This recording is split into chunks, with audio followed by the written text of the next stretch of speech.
Ladies and gentlemen, good evening. Monday night, 8 p.m. can mean only one thing. The Online Darts Live Lounge returns. Myself, Phil Bars, Dan Simpson, and Mr. Jonathan Eaton is back yet again to make up the threesome that is the Live Lounge. How are we doing, peoples? All right, I think. Yeah, all is well. Busy, as always. But we've got some, we've had some darts. We've got some more darts. Darts never went away, did it? We pretend there's an off season. There isn't. The dear leader is back, by the way. He managed to get out of the country. Welcome back, the dear leader. Well done, you. Well, congratulations. In and out of the kingdom. You didn't get beheaded. Well done to yourself, sir. Congratulations. It's a cracking effort, that. It is. Massively. And also, well done to the folks in the kingdom as well, because he can be hard to tolerate sometimes, can't he? And if you've got that flexibility to be able to just, deal with him. They've shown some patience, have the boys over there, haven't they? They really have. They honestly have. I'll give them their dues, but, fair play, fair play. Fair play. Look, we'll obviously come on to that in more detail in a minute, but look, there's never a dull moment in darts. Obviously, I knew the news that was going to drop today, which we'll talk about shortly. But look, it just doesn't stop, does it? It's just darts after darts after darts, and we're here to cover it all, which is good. The chat room is rammed already. Dal is in. James, how we doing?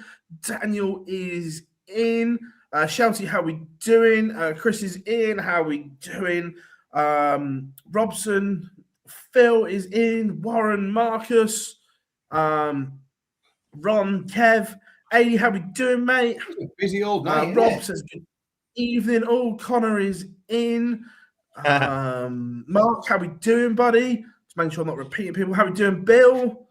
Bobsy's is in.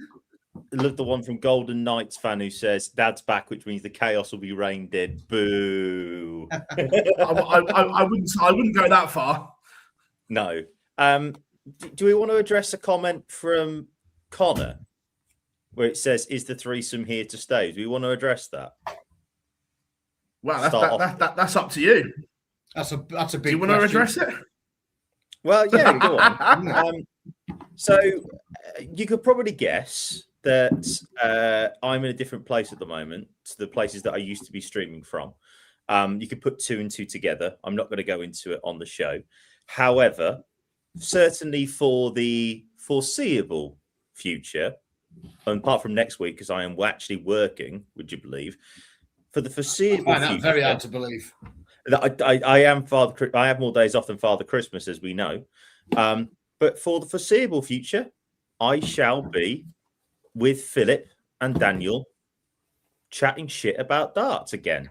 It's nice to be back after, 4.5 years, is it?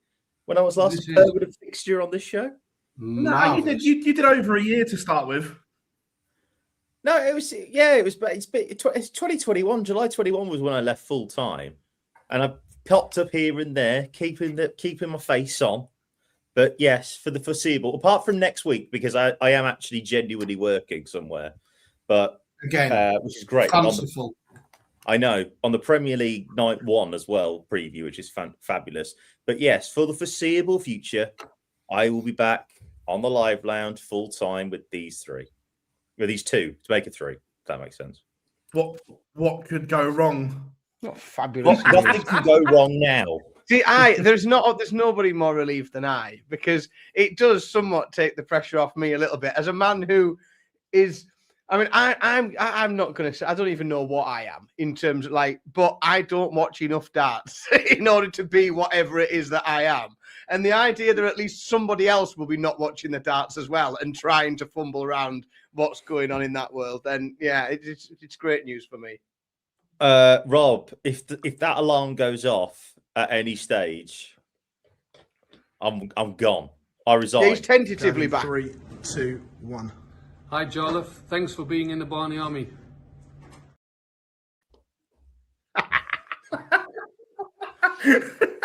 Amazing. Amazing. Well, to be fair, this could be his last year on tour. He's missing ranking events for exhibitions. He's Can sinking we like talk the about that Titanic. in the weekly darts section? I think we need to talk Yeah, about that. we will come on to that. But yes, Jar is back. Look, as a team, we've had some chats about other content as well. I sent Dan my email receipts today. This is going to look very different in about a week. He's been a busy boy. This way, where I'm sat now, within a week, 10 days will look very different. Just in time for the Pro Tour Live. But fingers crossed, that's the plan, yeah. So yeah, but we've got some good plans. We're going to try and do something a little bit quirky in Minehead as well, which will be cool. Yes. You're going to see Jar a couple of Premier Leagues as well. So yeah, I'm doing Cardiff, Nottingham, and Birmingham. The 3 best on the calendar, I believe. Oh, 100%. Correct. Evening, Big Johnny. Hope you are good. Right, let's go into it. Let's start with Saudi. I know I jumped on briefly last week from the Kingdom, but overall, what was everyone's thoughts on the event? Look, it was never going to be like an event over here for obvious reasons, but I didn't think it was that bad. I thought it was okay for event 1.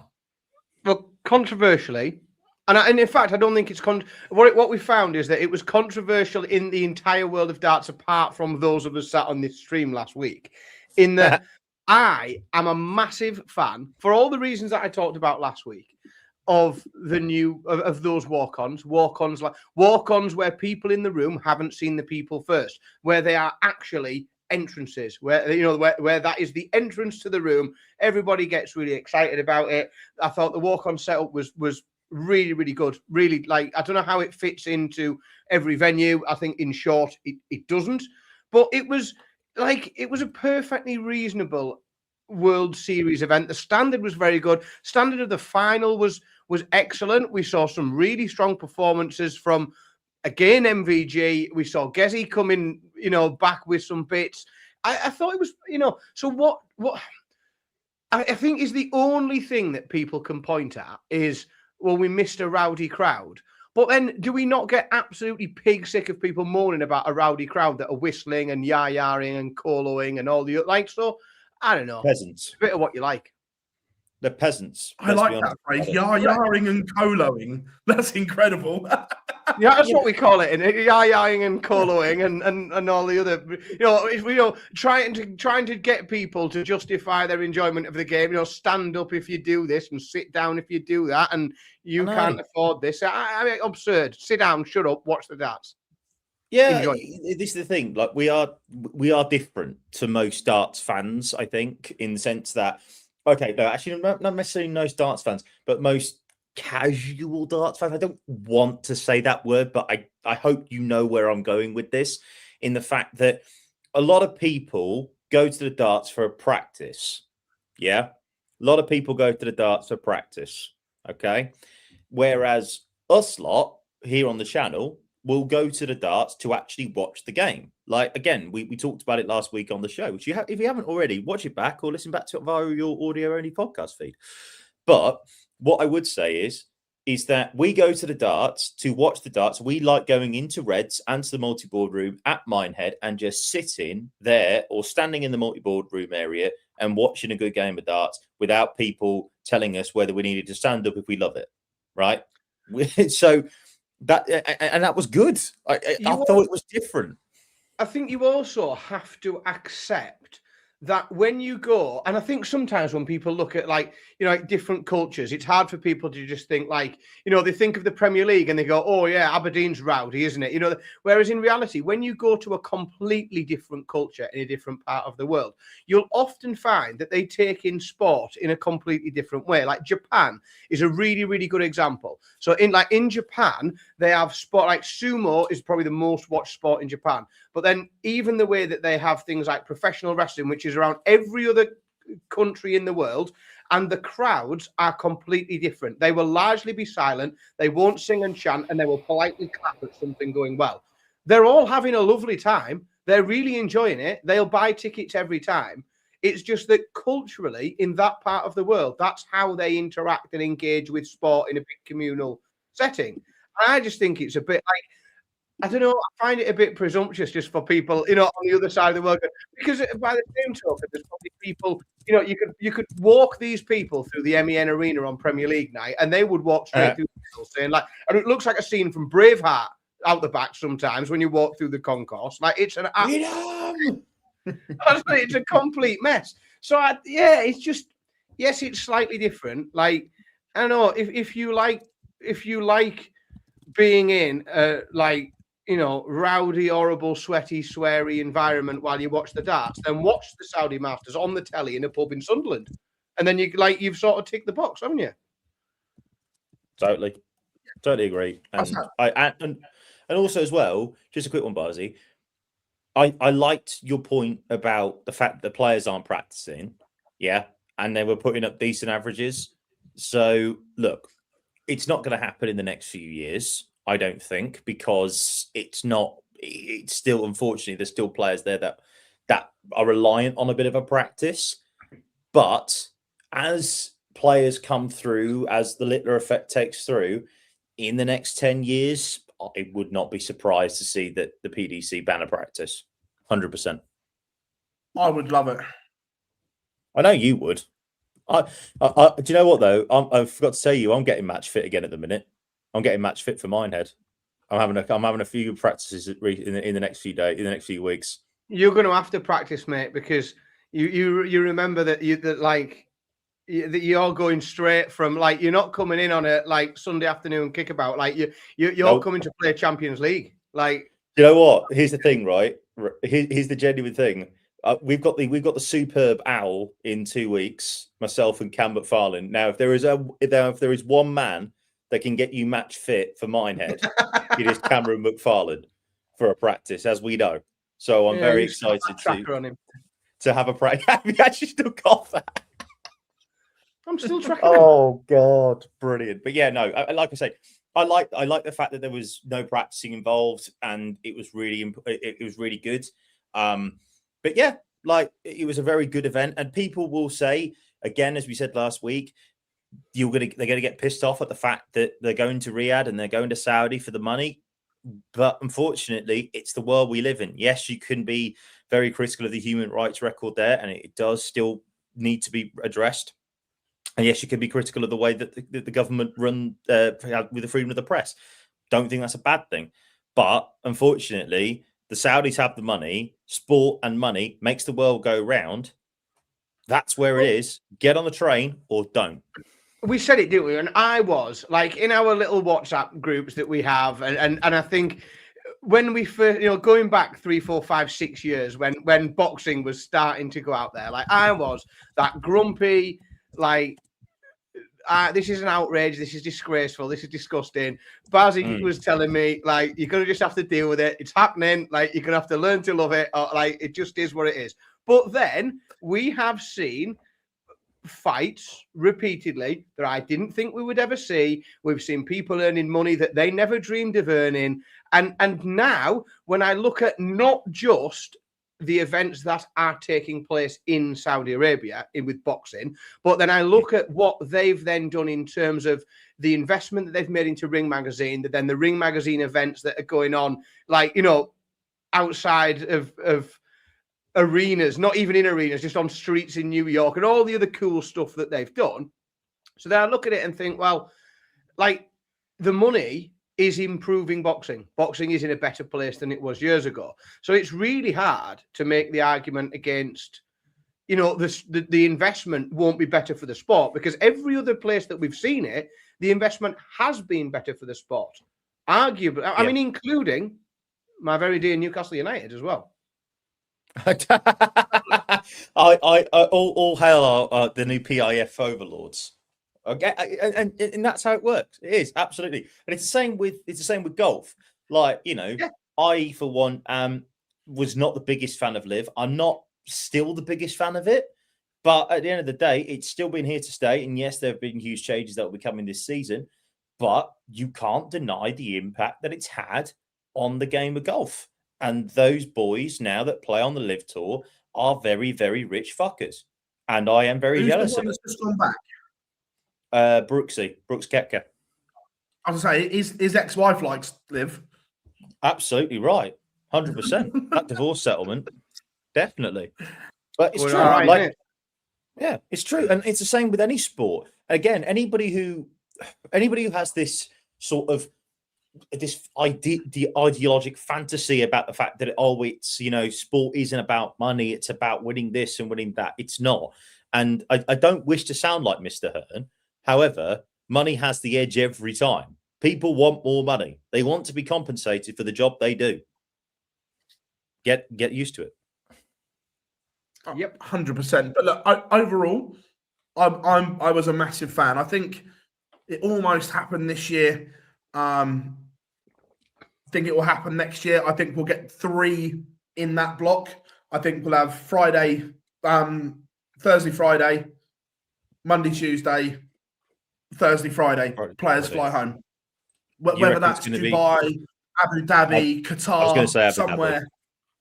One of those 3, I can see it happening to make that block. But Bring back the Dubai overall, Darts Masters. Bring back the Dubai Darts Masters outside, please. Can we have another Yes, best of please. 21 between Gary and Michael? Sorry, thank you. Yes, Love that. please. Let's do that. I'll go. Is it interesting on the back of those 2 events? I'm just going to throw one at you two then. That obviously there was some people controversially or otherwise left out of the Premier League. There was some people, that then got a call up on the World Series, and we got a mixed bag there. Is it interesting that we saw 2 semi-finals from Nathan Aspinall? Is that a little bit of a, or will people be sat there thinking, oh, did we get it wrong? Did we, Nathan does compete with these players on this level. We know he can turn up at the Prem. Are these 2 semi-finals just going to make people maybe second guess that decision, do you think? potentially, if let's just say Stephen Bunting and Josh Rock, I just picked those 2. I could have picked anyone, Van Deen, Clayton.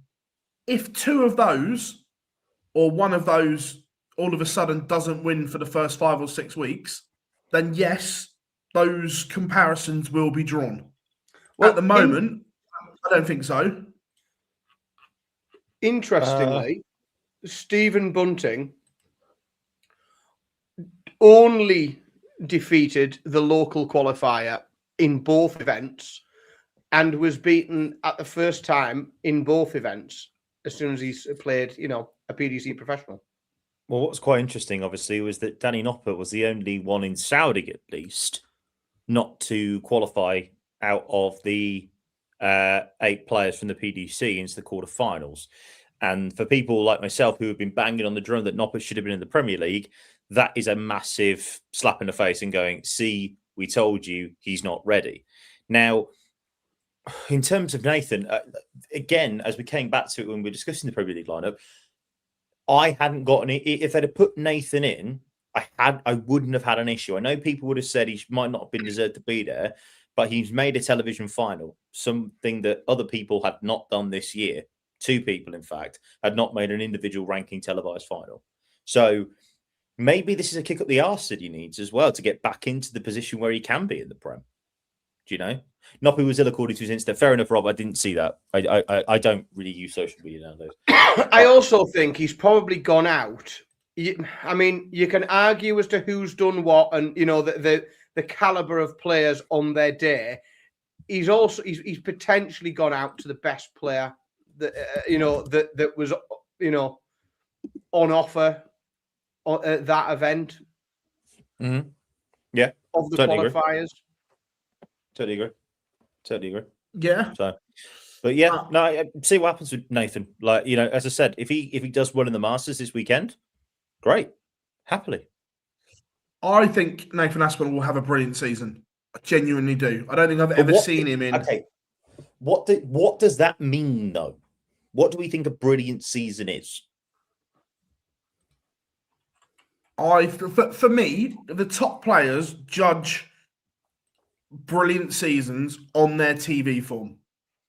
Yes, Pro Tours and Euro Tours are important to a degree, but I think if you ask any of the top players, they judge their season on what they do in the TV majors.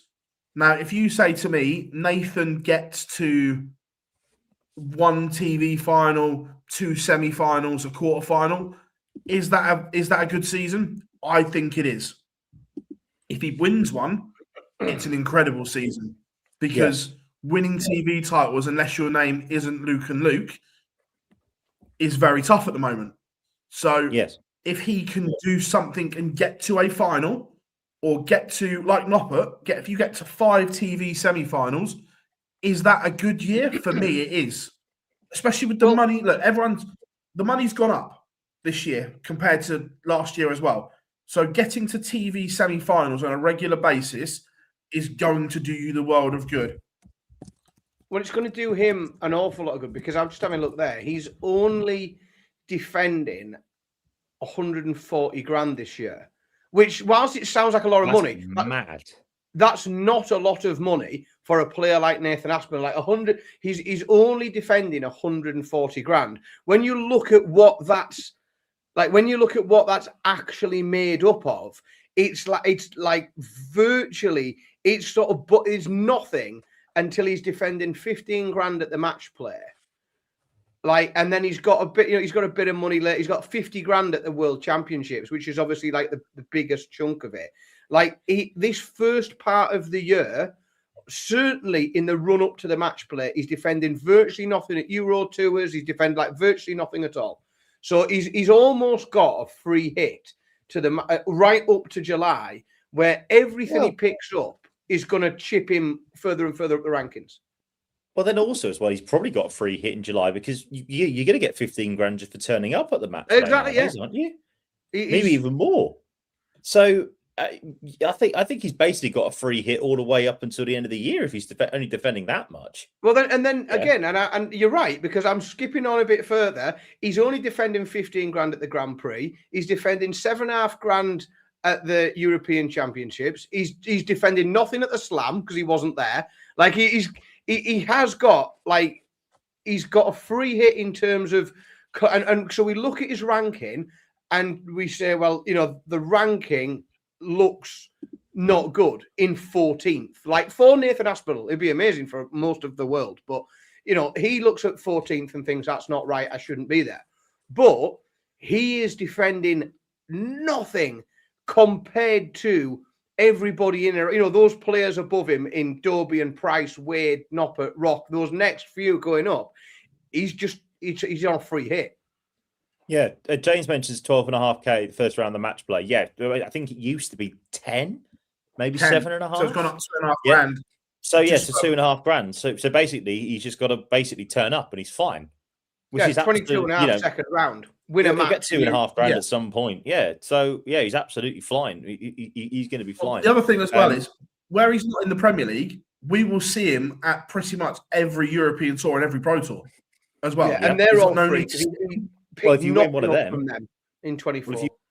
If you win one of them, that's 15k straight away on your ranking. So if you win a Pro Tour, 15k, so there you go. You covered the match play money straight off the bat if you win your first one. Rob's asked regarding Nathan's ranking, could they justify picking him over those above him? Barloot Littler, what's the lowest ranked player they picked before? I'm gonna say, was it Duzza in 2020 when they picked him? I think, was he world number 19 at the point, but because he'd made 2. I think it was Gary Anderson at world 28. Possibly. Oh, that's low. Possibly. That was when Sky got 2 genuine picks and they picked Gary and Barney. Yeah, it was that period where Gary didn't want to play because obviously, I can't remember, I think it was his brother passed away. So he had no interest in darts and so on. Could have been Barney's last one.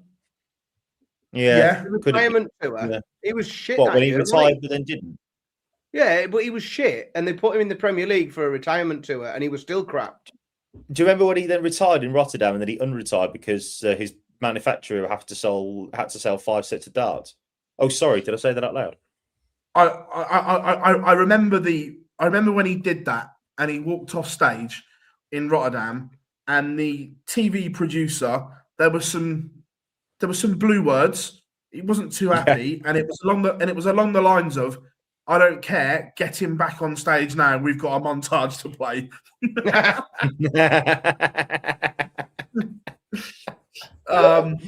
Oh dear. So that was funny. But look, this is why I'd like a criteria for the Premier League, because Yes. it stops all this. Like, I know James Wade was mentioned in the comments. I can't remember who mentioned him. Look, did James Wade have a really good season? Yes, he did. But does James Wade have to do more than others to get in? Yes, he does. And he's not the only one, by the way. But did he deserve to be in? He made 2 major finals, including the second biggest ranking tournament of them all. Yes, he did. If you are just basing it on what they do on the dartboard, did he deserve to be in? 100%. However, the Premier League isn't just about what you do on the dartboard. There is a load of other boxes that you have to tick. And unfortunately, he ticks very little of the other ones, apart from being a fucking good dart player. Yeah. Like he unfortunately. He ticks that one to an absolute treat. But the others... As Dylan mentions, he's one of the very few people that have beaten Littler on TV in a big tournament. Very few. European? Correct. I think the only other one maybe was Clayton. Clayton beat him at the Masters. That was it. In the 2 ranking events, they were the only 2 ranking events he didn't win last year. Yeah. So ridiculous. Unfortunately, that's just the way it is.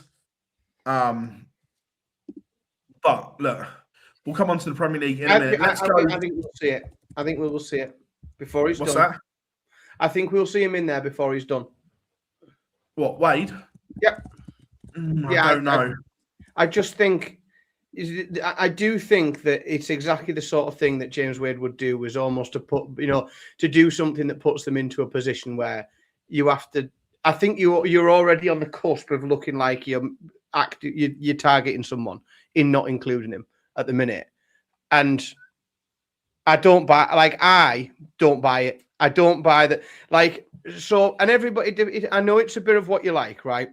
But I don't know what else people want from the Premier League. So you get the darts, and then when somebody says, like, if Phil says, "I've dropped the 6 interviews in from the Premier League tonight," I know which one I'm watching first. Every time.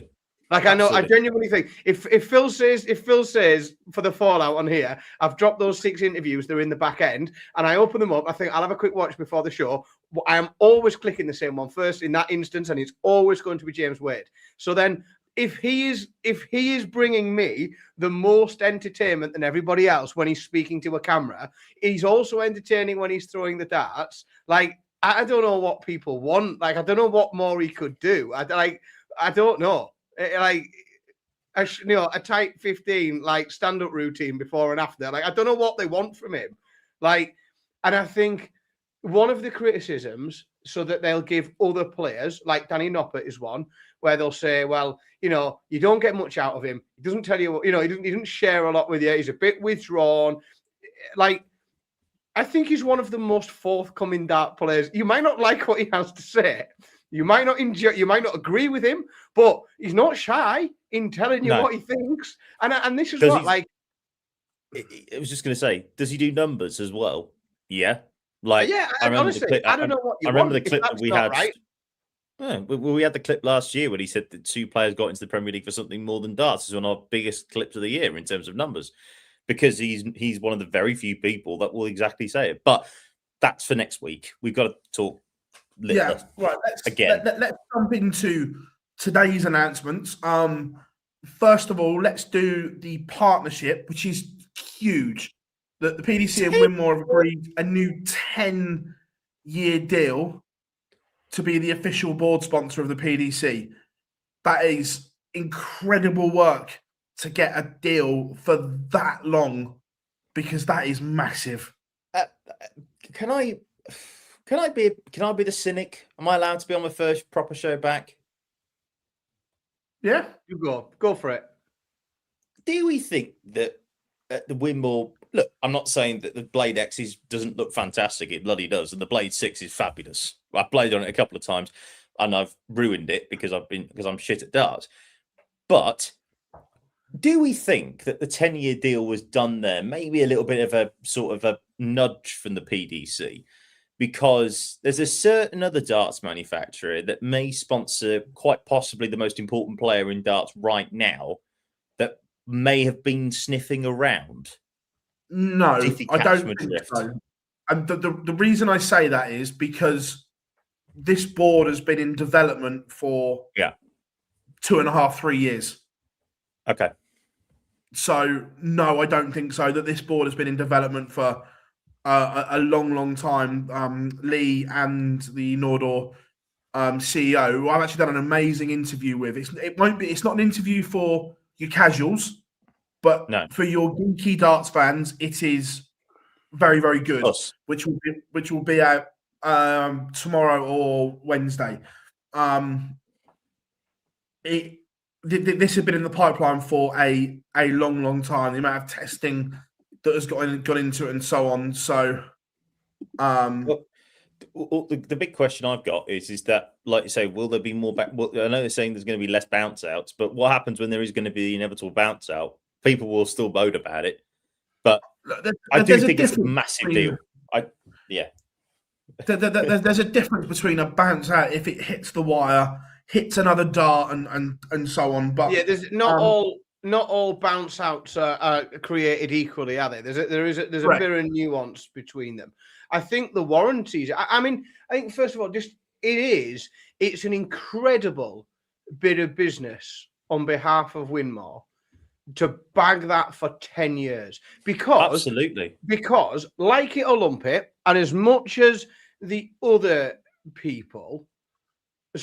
manufacturers think that they can compete and they've got good dart boards and they've got this system. If you're the board that everybody sees on the TV, it's sort of that's what a dart board is, isn't it? It's like when we were at school and we all had Mitre Delta footballs, because that's what everybody played with in the Premier League. That's what you saw people. Everybody on the telly had played with a Mitre Delta football. So when I went to the shops, I told my mum and dad I want a Mitre Delta football, and then for the same reason, and not only have they secured the darts version of the Mitre Delta football for the next 10 years. It's huge. I think 10 years is massive. But in 10 years, you just become what a dartboard is.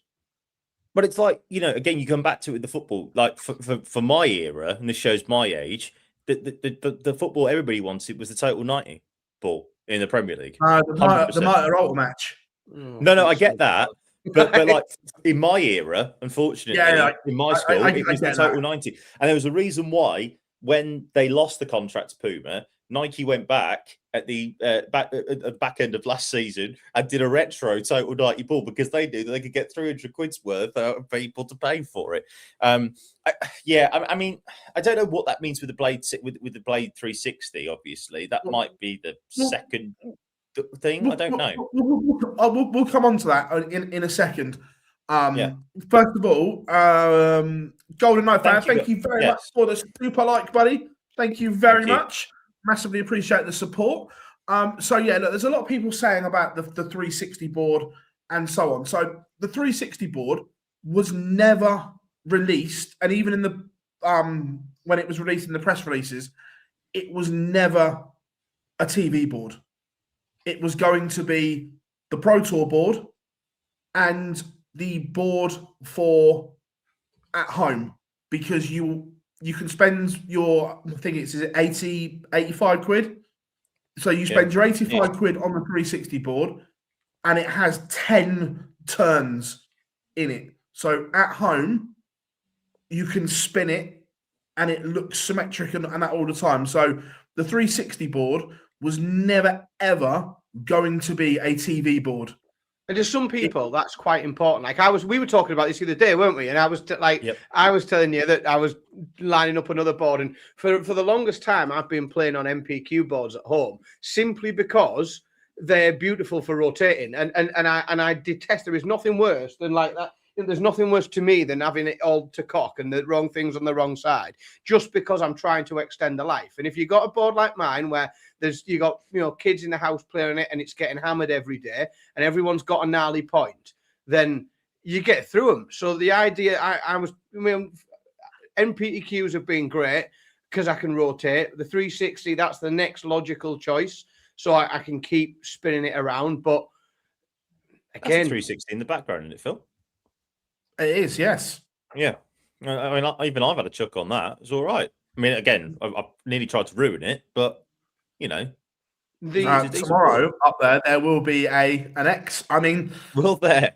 It's amazing how that works, isn't it? The warranty's interesting, though, isn't it? I like it, and people are obviously talking about it. Look, if you batter your board and it gets ripped up, that's not going to be in the warranty. But general wear and tear doesn't, in any warranty, general wear and tear doesn't cut it. But if it is faulty or there is a genuine fault with it, they will replace it for the 5-year warranty. Well, the fact will it improve my darts ability? So if I don't hit more than 20, then can I get a refund? Probably not. No, but you can on your darts though. Okay, thank you. You can try that with your flights and your points and all the other bits of your equipment. I think there's a risk, isn't there? The warranty sounds great and it's very interesting. There's a risk that it can actually end up going the other way. Once the first batch of people send their dartboard in under warranty and say it's pagged, and they say no to them all, and everyone goes, "It's fucking useless. It's not worth the paper it's written on." Yeah, the warranties are bollocks. So it's going to be interesting to see how that works in reality, because you're going to get a lot of people that are just using really gnarly points, not rotating their board, and they're just going to say, the board's got big lumps in it. This has swelled. This has popped, and you could look at the board, and you and I, we could look at it and say, "You've not been rotating that board," and they'll say, "No, because I didn't pick that 360 one. They'd have to rotate. I've got this one here, and it says 5-year warranty, so I haven't rotated it because why would I? It's got a warranty." I just think there's the potential there that in a year, in 18 months' time, there's a lot of people bombing shit on Twitter, going, "Oh God, I've tried. They won't let me have a new board on my warranty," and I don't know. It depends how they manage that. But it's quite simple, really, then, isn't it? Look, I'm not saying don't go and get the Blade X because obviously it looks fucking beautiful. Let's have it right. But like the Blade 360 is probably going to be, if not just a tiny bit less good, because obviously that's just a Pro Tour board, and I say just a Pro Tour board in the comparison for a TV board. So go and get the 360 because, like you say, it lasts 10 turns. You're probably going to get similar value for money anyway. Do we know what the technical difference is, like in the makeup of the board? So don't quote me on all of this. Chat room, there's some good stuff in there. We'll come back to you in a second. So the fibers are longer to the board. So the fibers go down. I can't remember the exact tech specs to it, but the fibers certainly go deeper than any other board.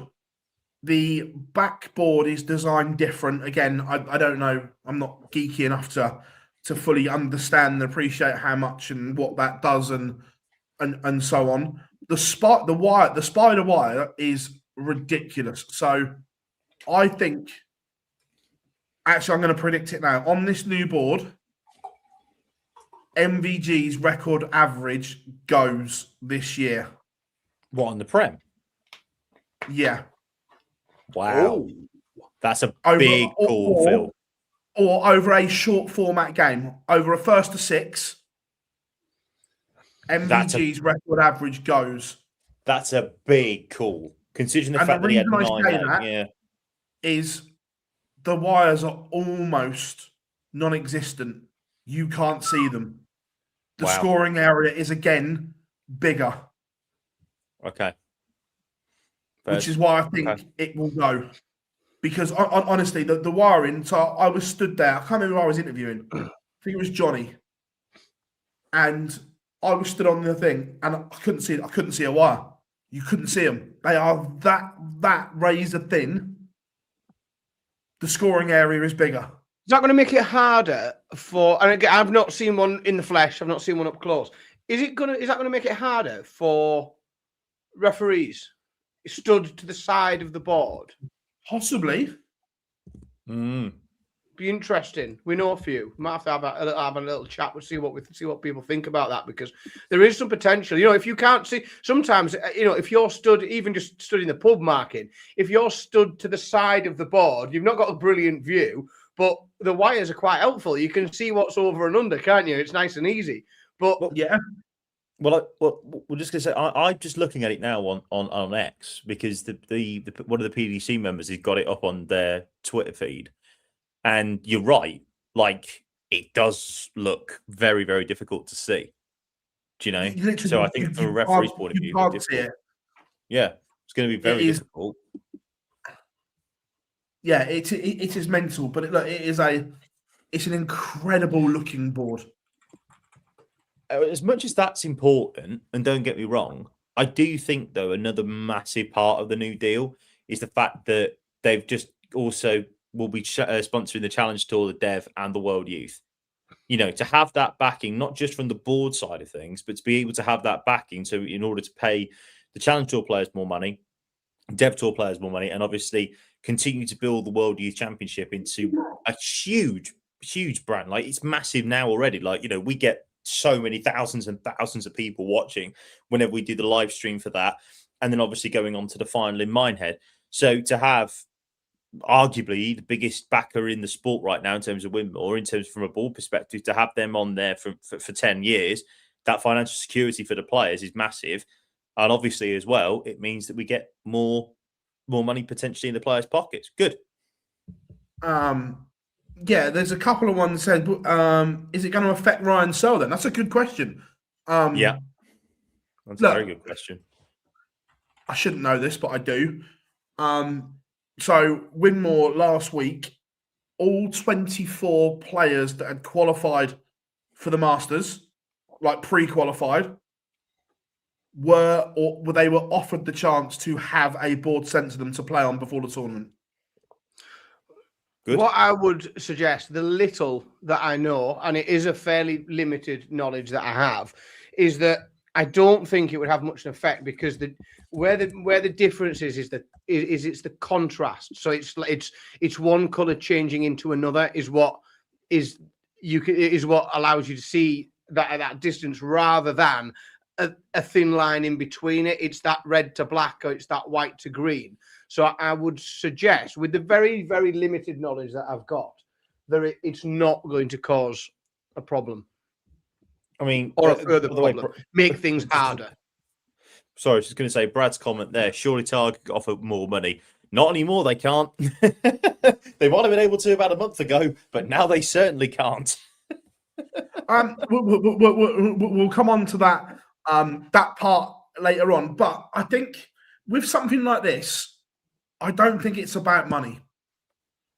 I think when we're talking about the board, at the elite level, it has to be the best. And look, don't get me wrong, do other manufacturers make amazing products? Of course they do. We've seen some great products from all manufacturers. However, in my opinion, no one has got close to the Blade. The Blade is the best on the market, and that's why they've gone with it. Look, could Target have offered more money? Yeah, they probably could have done. But in my opinion, is the Tour board on par with the Blade? No, it's not. No, agree. No, I completely agree. And there is something, and I agree from a sport point of view, that it has to be almost, and we've seen it. And I don't want to go back to the Mitre Delta, but we've seen it with footballs, haven't we? That arguably, all of the biggest manufacturers. So if you go to footballs for the World Cup, let's be really honest, Nike, Adidas, anyone you want to name, would all be happy to pay the same amount of money for their ball to be used at the World Cup. Name your price, they would all be happy to pay it. But what you have to do is the people within the sport that they have a responsibility to make sure that the best equipment is being used. So it almost becomes like there is a price, and whoever's picked will pay it, but the sport has to also make sure that, or the people that are running it need to make sure that the best equipment's made available. Give me the Jabulani ball over anything else, by the way. Hey, classics. That is the best ball I've ever hit in my life. Even I could hit a free kick with that. We should have done a quiz. We should have done a classic football ball. We'll do it in Minehead. Well, you know what? Yeah, you know when we said last week when we'll try and get some people, we'll try and get meetings for a few people. Oh, we'll have a picture quiz. Yeah, let's do that. Let's go. Rob asked in the chat room, what colour are the wires? They're silver, what you can see of them, but they are the thinnest steel, titanium, whatever they are I've ever seen. It's a good one from Harry as well. Is the Blade X exclusive to the PDC, or are we going to see it on modus? I don't know, is the honest answer, but I will try and find out for next week. I reckon if you've been putting that much work in from a PDC point of view to make sure that board is the best board that you can possibly do, I reckon that will probably be a PDC TV exclusive. That would be my guess. Or there'll be a rule where you can't, no other televised darts event or a streamed darts event can have a Blade X. You can play with it on 360. If I can just buy one from Argos. Yeah, but then if someone finds a stream on it, then you can't do it. I imagine there will be some rule coming in just because of the amount of money that Winmau would have paid the PDC and the fact that it was pretty much probably developed in conjunction with them. Don't get me wrong, Blade 360s, I don't think you'll have any issue with, but I would suspect certainly for a little bit of time, the Blade X probably will be a PDC exclusive. I don't think they'll give a knacker if it's seen on there. No, I think it'll be everywhere. Right. But it's so how much is it going to cost? The price point is going to be about £120, give or take. Don't quote me exactly on that, but it's going to be around that figure. It's expensive, but for that quality, you've got to pay top dollar. Price of everything's going up, innit? Price of everything's going up. Welcome to Thatcher's Britain. Correct. Right, the cost of tungsten right now, right? I know everyone says about darts are expensive. The price of tungsten, just to buy billets of tungsten, is outrageous at the moment.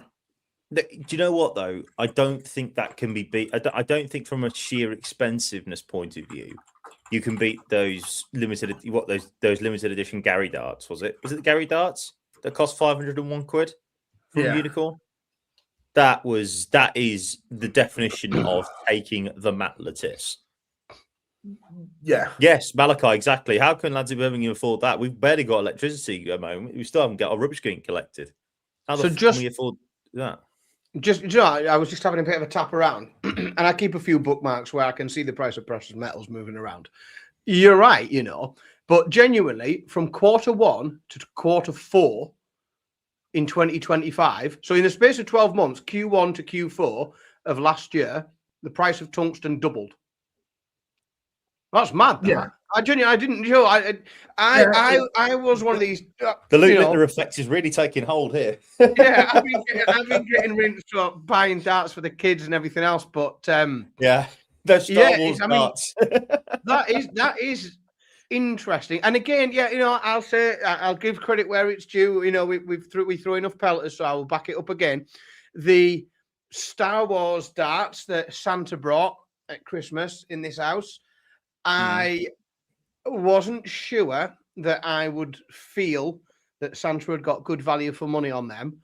And when you have a proper look at them up close, they're incredibly well made. The intricacy of the designs on the barrels is very impressive. They feel like a premium product. So, I mean, they're not cheap, but sometimes you get them in your hand and you think, sometimes you get a little bit of what you pay for. Quick question before we move on. Has young William got his Star Wars darts back now after his escapades at the start of the month? They yeah, they have been returned. Yeah, Right. yeah. He did have to. So they were returned quite quickly towards him down the corridor. Is how they were returned to him. Were you chucking them and seeing how hard the score Yeah. would be? You get out there and clean that car, you dick. Oh, sorry. That's an inside joke. I know some people have said that they think it's expensive, but for a top-notch premium dartboard, is it that bad? Do you know what? I don't know. This is, I we're don't gonna think so. have we're gonna have this conversation, right? Every time tickets go on sale for an event this year, every time there's a product launch for every time there's a product launch for anything, whether it's a darts, whether it's a board, the next round of dart player shirts that come out at the back end of the year, we're gonna have this conversation every single time where people go, Jesus, that's expensive. There's a cost of living crisis, and everyone goes, no, prices are going up. It's unfortunately, folks, it's going to keep happening. It's the world, though, isn't it? Like, I'm not trying to be, because I appreciate everybody does have choices to make in cost of living crisis and everything like that. People do have choices to make. Not saying otherwise, but unfortunately, it's not just now. It's always been in life. There are haves and have-nots, unfortunately, and either you buy that product and you go without something else, or you don't buy that product and you don't go without something else. That, unfortunately, things like that, it's like a family budget. You have to budget for different things, and if unfortunately sometimes it's like when we talk about tickets to the Worlds or tickets for anything really, for sporting events, you can get a ticket. It's like the FIFA World Cup tickets. Are they ridiculously expensive? Absolutely. Would I buy them? No, but there are people that will, and the big thing is this: you can always afford to go to a sporting event or to any sort of event. It's just whether you want to pay the price. Darts tickets will continue to be expensive until they can't sell the tickets, and then oddly enough, the prices will come down if they can't sell them. But at the minute, they put the tickets on sale and they're all gone. Bob's just made a really good point there, right? For the Owl in a couple of weeks, so $7,500 to $20,000 tickets are going on sale, and that is, I think, about the going rate. Like, for example, last week, the national championship in college football, I know a couple of people who sold their tickets for $12,000 a pop for 2 tickets, and people bought them. So it happens. Like, unfortunately, there are people in life that have and people in life that have not. It feels like now, without going too political, it feels like there's more people that have not than have. But I'm not going down that road. Johnny makes a good point here, and it'll be interesting to see. And someone in the chat room, you guys might know, we first had brass darts, then we had tungsten because they could make them thinner, and so what other material could be used for darts in the future? Oh, I'm not. I don't. That no, I don't. Is there something else? I'm not. Science was never my strong point at school. I think that what you will. Right now. So, do you want me to get really boring? Right, really boring.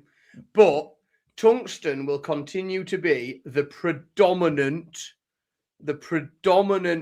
makeup of darts, but at the minute you get like tungsten, nickel, iron alloys that are like 80 to 97% tungsten with the other stuff in. What you will probably get is more and more sort of advanced alloys. So you'll get like tungsten and cobalt, tungsten copper darts, tungsten nickel copper. It'll still be tungsten, but I think you will see, before we see like different things, different stuff, we'll see different tungsten-based alloys that are more and more advanced. They'll lose less tungsten per dart, but then you'll see advancements in things like durability and grip and things, is my prediction. This science lesson on the Online Darts channel is brought to you by... It's what we do. It's what we do.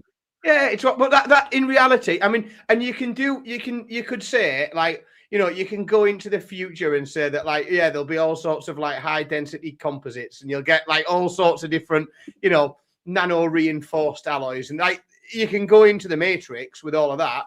What's the most likely thing that's going to happen like as darts develop is you're still going to have tungsten alloys, but you're just going to get more and more advanced tungsten alloys that use less tungsten, but they'll have better grip and they'll have more durability, and they'll like that's what I think. Might be wrong. What? The way you're talking now about all this science stuff, and obviously with your head at the moment, you look a bit. You feel like Dara O'Brien's on with us live a little bit. Just need the Irish accent on, and you're grand. I could do a tribute. I could do a fake Irish accent for you because obviously I am Irish, so as we know, I was going to say I am available for the long-awaited BBC 4 series on like the science of darts. Like whenever anybody wants, whenever the BBC, the taxpayer, like get on right to your local MP. You know, your TV license money should be put to better use, and I think it's Dan Simpson on BBC 4 doing the science of darts. Do you know what though? I think that would probably bring the most audience to BBC 4 ever. And I do think the science of darts is a very BBC 4 show. 100%. Yeah. If you say can we just somebody make a note of this so that when we see it in 2 years' time, we can pull out this when we make our claim against the idea. If anyone knows a commissioning editor at the BBC, let us know. Yeah. Otherwise, it's hold tight for the new 25-part podcast, The Science of Darts. Yes. Yeah. Do you have trouble sleeping? You won't do after this shit. We will put you to sleep within 2.8 minutes. Yes. I'll tell you what, we have done well. Like I've spent the last 5 minutes talking about tungsten-based alloys, and we have actually not lost anywhere near as many viewers as we should have done. Give it time, Daniel. Our numbers should have plummeted there. Look, whilst we're talking about deals and whatever, obviously it was broke that Luke signed again a 10-year deal with Target for, again, what's reported an awful lot of money. Now, Target themselves on their post said a record darts deal. Now, I know roughly what the biggest one before that one was. So if it beats that, those figures, correct? Those figures aren't too far away. I suggest that will include potential royalties and so on. I don't think that's a flat fee. I might be wrong. I'd suggest that will include royalties and whatever. But like we said about Winmau and the PDC locking it away, Target have locked the biggest asset in darts to them for a decade. Again, incredible business for their brand to get that done. It just made sense. See, that's where I disagree, if I'm honest, right? I think it's brilliant, but this is my, like, when I'm at work, I have to deal with, like, oh, God, this is the most fucking boring show in history, right? Corporate risk, right? God, I feel like even I want to switch off here, right? Corporate risk. So, like, dead quick though, right? So you make a 10-year investment, right, into dartboards. Like the PDC, will still be putting dartboards on the telly in 10 years' time. They'll still be doing their thing. There'll still be dart years there. When you invest 10 years of a human beings are like massively unpredictable. They're an absolute nightmare, completely chaotic. The most unreliable asset that you can ever invest money in is a human being, right? You can buy any piece of kit, technology, anything in the world. The most unreliable thing in the world is a human. And that's the only thing. I think 10 years is a big risk, you know. 10 years is a long time to invest in a person. I think Luke's amazing. I think it's an amazing deal, and I'm over the moon for him. But corporate risk, I don't know, makes me feel a bit. I'd rather be the ball sponsor. I thought I'd put my hand up because we're doing school lessons at the minute. I'm bringing the blackboard. The simple fact is this, though, mate. on 99.99999% of what you're saying on most of the human beings, I agree with you. However, you are going to get a return on investment regardless of how well he doesn't play. How You've well got he to get it in plays the or first how 2 years, do you think? Is that the answer? from Like, you, get it back I quick. think actually from you probably. But the thing is, as simple as this: he's the biggest star darts has ever seen. Yes, there were other stars before him, and there will be probably more stars after him. But right now, he has taken this sport to a level that nobody genuinely thought possible. And yes, I always talk about this from a Luke perspective because I've been fortunate enough to know him for quite a while and seen how good he has been for quite a while. I know both of us, the rest of you guys have as well. I know a lot of you have in the chat room as well, right? The simple fact is this: he deserves that deal, as we've already said. But the biggest thing here is that you're going to get a return on that investment for however long you stick to him. And will he go anywhere else ever? I don't think so, because he was part of the Gen 1 team, wasn't he, Barzy? I'm pretty sure. Pretty sure he was a Gen 1 boy. Elite 3, is it Elite 1, the target scheme? Yeah, Elite 1, sorry, not Gen 1, sorry, Elite 1. Right. So they've had him since he was a wee nipper. Okay. And there he is. He always comes in, doesn't he? When we're talking about his boy. Has he bought you a takeaway this week, Ant? Because with his birthday, has he bought you a takeaway this week with the money? I don't know if he's got any left. Has he got some to spare? But yeah, I mean, look, you're going to get return on investment regardless, because this boy is just. Again, I know it's boring to hear it, but he's just different. He's built different. There isn't a secret on my feelings. You know, I think he's the best that's ever picked up a dart, like at that stage of his career. Like, I don't think it's in doubt. But I just think if we were talking about a footballer and we said there's a 10-year contract, like everyone would be going, wow, like there's a lot. 10 years is a long time. Again, sorry, I just come back. I just thought about Declan Rice there for a second. By the way, lol, Arsenal. Just as a side note, like I thought the Declan Rice signing was really good anyway, because again, if you keep him, he was 22 when he signed for Arsenal. He'll sit in the middle of the park there for 10 to 12 years if he's at a decent level. Amortization, it works out really, really well. I agree with you with most sports people, with football, rugby, cricket. Absolutely, totally agree. It's just that unfortunately there are, and I say unfortunately because it should be illegal to be this good at a sport at that young age. Yeah. So unfortunately there are sports people that are just built different, and he is one of them. He's a generational talent. So.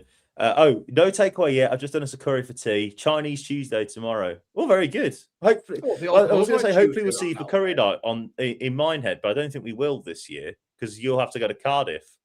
Poor sod. Oh yeah, he's going to have that horrible drive from Cardiff to Minehead, isn't he? Like you two. No, Phil's not going. Phil's joining. You're coming for curry. Phil's joining you for the curry club. Minehead Curry Club. Get in. Yeah. I'd say, Chelsea hand out 8-year contract, so it's fine. Oh, trust me, I've got... No, I can't say that. I was going to say I've got stories about that, but I'm not allowed to say them on air.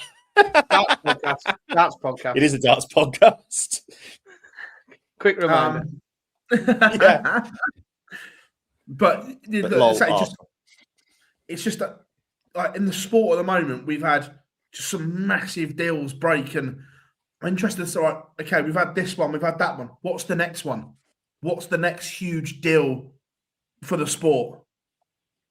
Be someone like Jaden Walker or Jensen Walking out a 15-year contract. I don't think that. It's what I think is, and there are certain things that happen in certain sports, and you look and you think that'll never be repeated. So you look at and in terms of darts, you look at like Phil Taylor's 16, and you think, well, realistically, I mean, even with the best one in the world, and everyone might argue and say, no, Luke will get 17. Well, that's just maybe. But there are certain achievements you look at and you think that can't be replicated. It can't be quite like that. And I think that rise that Luke's had in that period of time to do what he's done in that, like, yes, we see some very promising young people. We saw some very, very promising young people. The difference is going to be for those, and this is where they're going to struggle, is that at some point on their rise to the top, they're going to bump into a certain Mr. Luke Littler. And this is going to be the problem, is that like that you've almost now, like you've sometimes you can get that, like Luke might end up getting there and then pulling the ladder up a bit, because how do you do what he's done when you're going to have to better him? Well, what are the odds? What are the odds that in the space, if you think of how long darts has been around, no one's ever come through at that age, at that level, and done what he's done? Well, what are the odds then of that happening like twice in 3 or 4 years? It's highly unlikely, isn't it? Highly unlikely. But it's not just that though, and this is a wider point on the media side of thing, and I think we have to make sure that we're not guilty of this as well. But certainly there are organisations that will do it for clicks and shits and giggles, that they will be compared. The next Luke, everyone talks about, where's the next Luke Littler? Is this the next Luke Littler? Everybody will be compared to him because he has done something that people thought was impossible. Do you know? That is a big thing for them as well, and that could impact their development. Again, you talk about these big deals. You know, Rob mentions about Patrick Mahomes in the NFL. There's a 10-year deal there. Like the Dodgers in baseball, they're signing people that they'll be paying through until 2042 with the luxury tax. You know, that's how ridiculous it is. So, you know, there are moments like this, but yeah, there are young people. There are very good young people. He'll be a 16-time world champion by 42. I disagreed, Ron. He'll be 16-time world champion before he's 40. I just think he will. He could win the world championship every other year now through until he's 40, and he'd still beat Taylor's record. It's ridiculous. Well, now it's £1 million. I just need one of my retirement plans. I mean, kids, to just pick up one of them. As long as come on, back on the boards, boys. Time for practice again. Dad, my fingers are bleeding. Come on. Get on with it. Hang on, can you find something else than tungsten? I tell you what, son. Let's watch this documentary that Daddy did about the science of darts. But yeah, it's going to be interesting to see where these deals and so on go, because it is, if you're a player, it's never been there's never been a better time. Premier League fixtures are out. Yes. Yay. I mean, yay. Sorry. Can I just say on this, the first thing I looked at, because obviously you know what we always look at from our side of things, what we look at is the night before the UK Open, who's on first and who's on last. Michael van Gerwen versus Luke Humphries is the first quarter-final in Cardiff. The loser of that will have the car waiting for him, running, and within 5 minutes of the game done, they will be halfway up the M4. That is, it's very, do you know what I think? Is that again another? I think that's about 3 years in a row now that MVG's been first on the night before Minehead. He's done well. I'm just saying. Yeah, he I'm does just well. saying. He does well on that front. I actually think there shouldn't be a Premier League night the night before Minehead. Totally agree with you. Totally agree. Just work it out. Right, no Premier League fixture or play it in fucking Reds. Play it in fucking Reds the night before. There you go. Do that. I mean, class. But realistically, like, and I've never understood, like, yes, I get the size difference and the amount of people that are there and the ball on and everything, but like, you could just play it in the main room at Minehead. Absolutely. And make and you can give people and for me, all you do is you give people the like option of tagging the third, the extra night onto their trip, and then all the people that don't, you sell locally. Like, you just sell them. Absolutely. Put them on sale. Well, but in sell the 4-night package. And the problem is it's different broadcasters, isn't it? So you can't have Sky broadcasting on Thursday and Matchroom, somebody else broadcasting Friday, Saturday, Sunday. It doesn't fit together. That's the issue, I think, is the different broadcasters, and you would never be able to get one broadcaster out and the other broadcaster back in again. I mean, I can't even sober up in the time that like between that Thursday night and the Friday and the multi-board room starting. So the idea you could turn that round is impossible. PB, can we get Geordie Boy out the chat room, please? Minehead Butlins needs shut down, not more darts added. You can get out now. No, you know me, I'm not a fan of Minehead. But you're incorrect, my friend. Well, do you know what? I'm going to give him a very conditional allowance on that, right? And it's because as a punter, it is the best darts trip in the year that you can go to. And if somebody said to me, like, I love that, well, the first thing I always say to people when people, like, certainly from this end of the country, when people say, I really want to go to Alexandra Palace, I say, don't bother, go to the match play. Like, you don't, why would you want to go to London in the winter? Like, it's shit. So don't do that. In general. Why would you want to go to London in general? Go to Blackpool, have a nice weekend. It'll be sunny. Go to the match play. And then the next one I say, like, if you want to go on a trip, you want to have a couple of nights at it, you want to have some fun with your pals, go to Minehead. As a punter, it is absolutely amazing. I have experienced it, as you have as well, Jar. If you're on the other side of that and you're there as a member of media / press or whatever, or a journalist like Phil, then if that's the way that you've gone, then it is a bit of a twat because. It's a 15-minute walk. It only ever happening when it's cold. It's only ever on when it's raining. It's a 15 to 20-minute walk for a piss. You're in a tin box with crap Wi-Fi. It's about as bad as it gets from like a press / media point of view. So I get why. Whoa. Last year when we went down, myself and Philip went down. It was beautiful for 3 days, wasn't it, Philip? Absolutely. The weather, it never rained once, genuinely. It was sunny the whole 3 days. I've never experienced that before in my life. I guarantee you, if you look those dates up, somewhere else in the world that's being offset. There'll be an earthquake somewhere or something. Yeah, like that. That's got to be part of some sort of really freakish weather conditions somewhere else. There'll be it's the only time I've ever been to Minehead and the weather's been nice. Ever. No, that's fair enough. No, do you need to talk about the Premier League rather than Minehead? Can you tell that I'm very excited to go back? Isn't it? I mean, obviously the fixtures: Josh Rock, Johnny Clayton, Littler versus Van Veen, and Winmau the World Final. We knew that was going to happen. Humphreys against Price and Bunting against MVG. Again, they're solid, but I'm just like, okay. Do you know? I'm quite interested. I'm quite interested. They put on in Antwerp the first night, the first game, the first quarter-final is Luke Littler versus Luke Humphreys to get the crowd, make sure the crowd are in that venue in Antwerp. Is that going to start at 6, by the way, UK time? The European ones did last year. Berlin and Rotterdam both started at 6, which worked better. Yeah, I agree.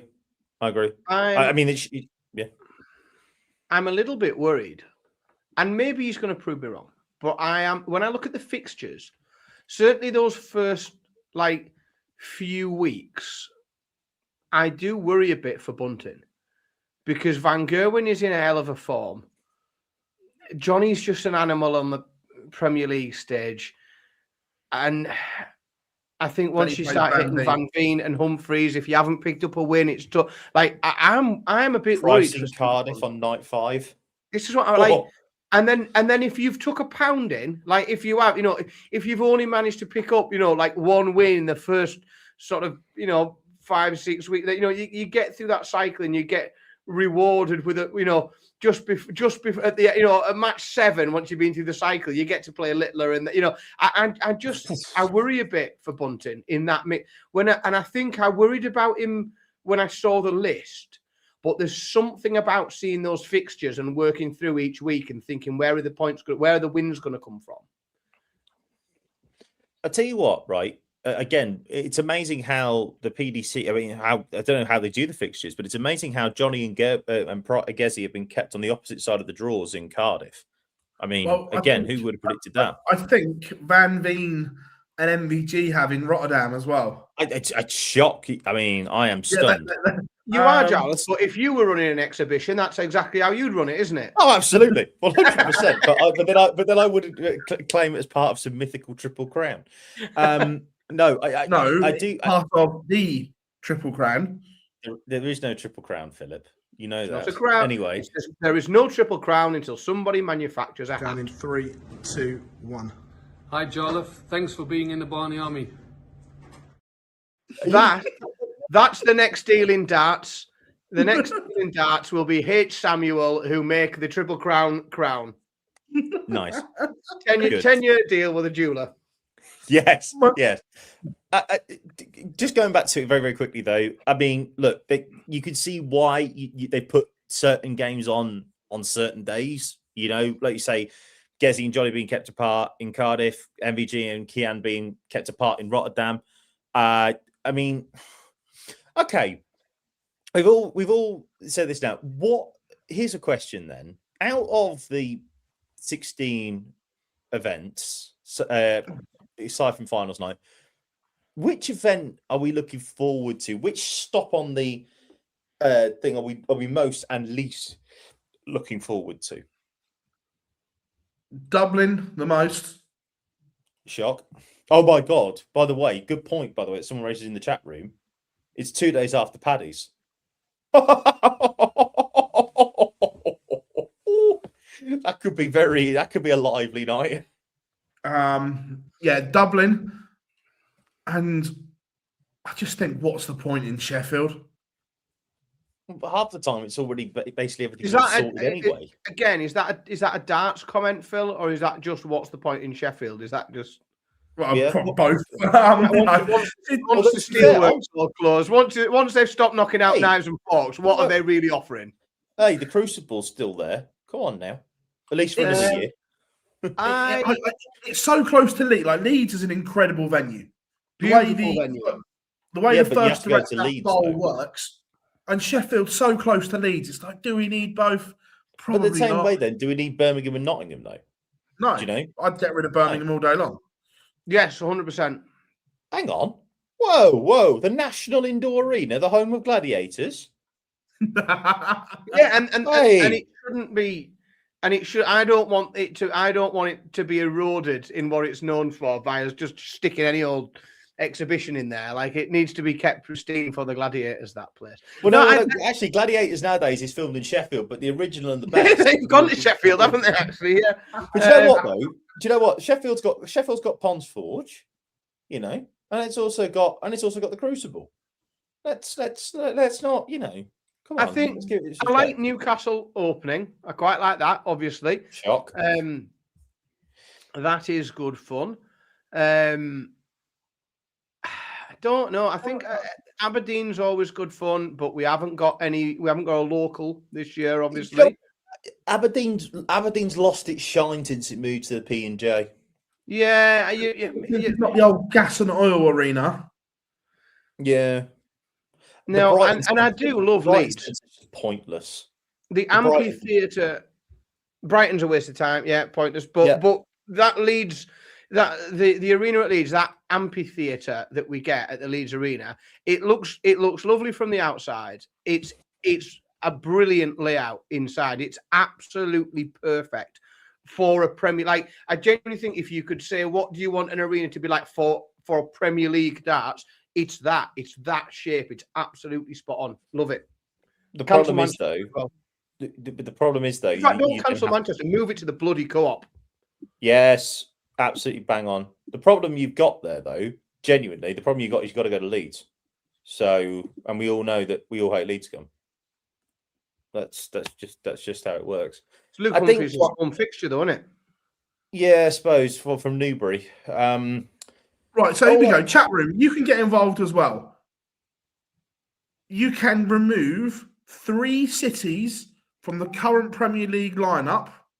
And what would you replace them with, or where would you replace them with? Chat room, get involved as well. 3, you can remove 3 from the current lineup. Rotterdam has to go, not because it's of anything, but just because the arena is shite. Move it to the AFAS or Ziggo or somewhere like that in Amsterdam. 100% do that. I think one of Sheffield and Leeds, and move it back to the West Point, and then move it because of the atmosphere, Barzi. I know you don't like it from media perspective, but I genuinely don't think that there's better atmosphere that you'll get for me. I really don't. But the sound bouncing off the fucking walls in the cattle shed is amazing. And then one of Birmingham and Nottingham can bugger off and take it into East Anglia somewhere. I don't know if we've got like a 10,000 seater venue in Norwich. I don't think there is. I know they're all six fingers. I know they're all six fingers in there, but like, have we got anything else? I would go. Actually, do you know what? Sorry, I'd actually take it. I'd take it to Warsaw. Why not? I'd take that. I'd take one of the Birmingham or Nottingham nights and take it to Warsaw. I would go Sheffield, Birmingham, and I'm not saying Brighton because it's closest to where I live. So that's it's a shit venue though, Barzi. It is a shit. Oh, venue. I'm not saying it's great, but it's close to where I live. And in the same way with me with Birmingham, then. Yeah. Aberdeen. I think the three I'd get rid of. I see. The thing is, with getting rid of them, I could go on all day, but I would definitely take Sheffield, Brighton, and Manchester. I would swap. I would take it away from the MEN and rebook it at the Co-op. That's the first one that I would do. And with the two that I've created from getting rid of Brighton and Sheffield. Yeah, I was moving on there to think of where I wanted to go next. And I would go to I think I'd probably go one somewhere a little bit more interesting in Europe. I'd maybe change from Berlin and go somewhere a bit more like, I don't know. I'd maybe have a change, maybe go to Hamburg or something like that. And the other one I would have in Toronto. Wow. Flights a race, same time zone as New York, backwards and forwards, nice and easy. New market, somewhat interesting. You don't need Leeds and Sheffield. Do one in Toronto. Why not? Okay. Geordie asks, what venues have you done and what's your fave? My favourite is, for me, will be the West Point. I know it's not on the calendar anymore, and I know Barzi hates it, and I get that. From a media perspective, it is shit. Don't get me wrong, it is shit.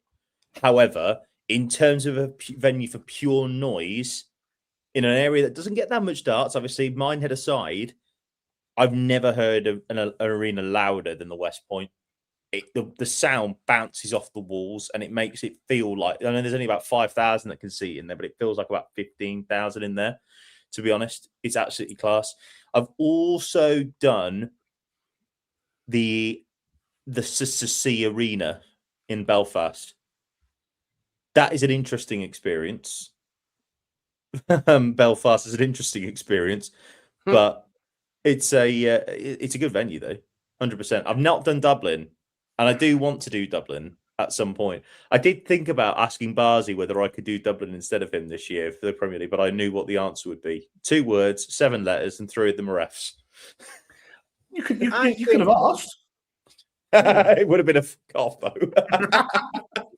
I think it depends what you want in terms of best. Like, what I think the best venue is for holding a Premier League night is Leeds. Perfect shape, perfect size. It's objectively the best venue. The bars never have a queue. Everything goes quick. It's well organized. The security is really good. Like, it's the best venue.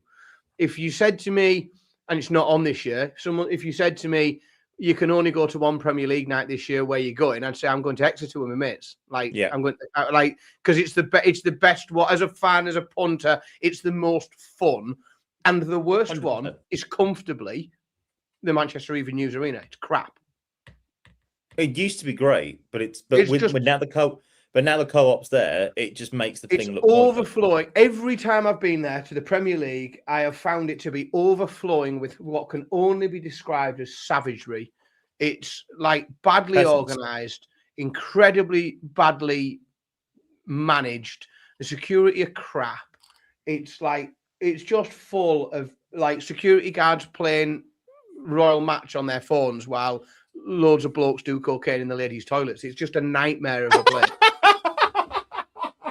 It's and you know what?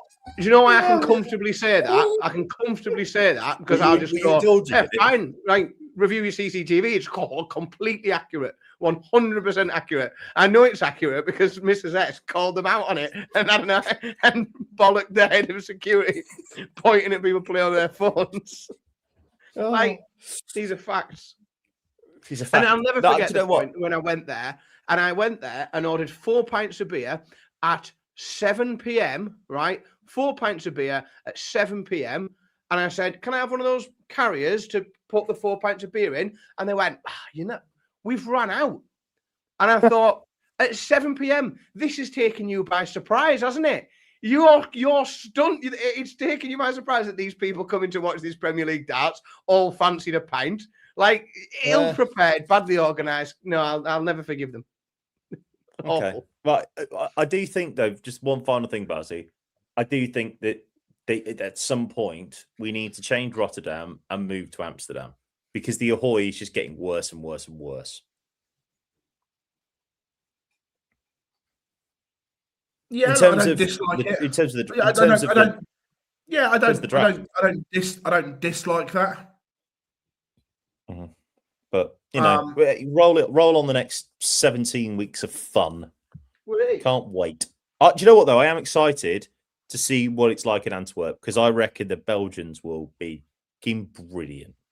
They always are. To be fair, when they're on the Euro tour, the crowds are absolutely top draw, and I really think the Belgians are going to give a really good account of themselves. Can't wait. Buzzing. And they're going to really appreciate it, aren't they? Yep. Yeah. Absolutely. If the venue in Amsterdam, I'd move it to where the World Series darts finals normally is the AFAS, right next door to the that Ajax little ground. complex, you've got that, and you've got the Ziggo Dome as well, like right next to each other. Absolutely. Just put in one of them. Perfect. So, the draw for the 2026 Winmau World Masters was done today in Oki in Did you tweet London. it? Did you tweet it early? Because told you not to. That was funny, wasn't it? The fact they left it in, for fuck's sake. Wait a minute, let me. Have we got the clip? I'm just uploading it now. Brilliant. I don't know. I don't know if it's the right size, but I'm just downloading it. I'll just play it. It's funny, isn't it?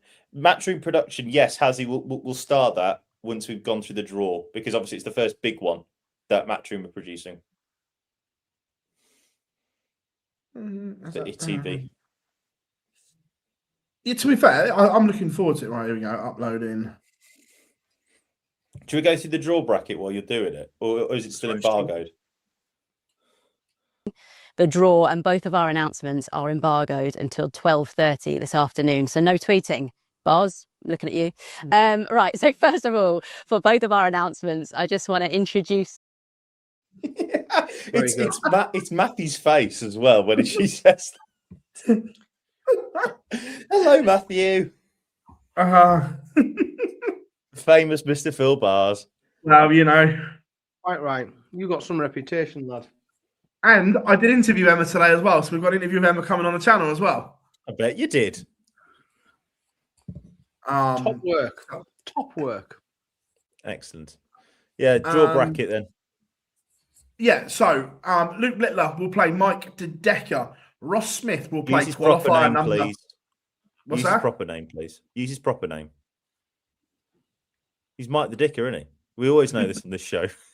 Ross Smith will play qualifier number 7. Ryan Searle will play Rob Cross. Josh Rock will play qualifier number 6. Michael van Gerwen will play Damon Heta. Chris Dobie, Jermaine Watamina.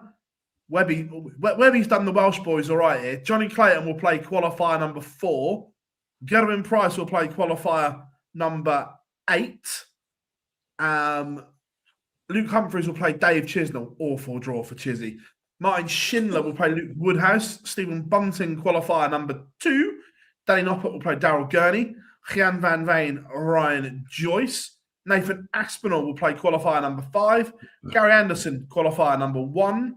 And James Wade, qualifier number 3. Catch number 3, please. Yeah. Interesting. We all know one person that won't be there in the qualifiers. Hi, Jolliffe. I'm going to go and take some more money. Thanks for being in the Barney Army. We'll come on.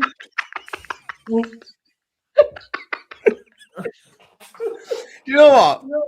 That is an impression that is not off the top of the head. That's a man that's worked on that in the mirror. That's a man who's I tell you, hours. I've heard that. Hours of perfecting I've heard that that. fucking clip for years, mate. Now, for 3 fucking years, I've heard that.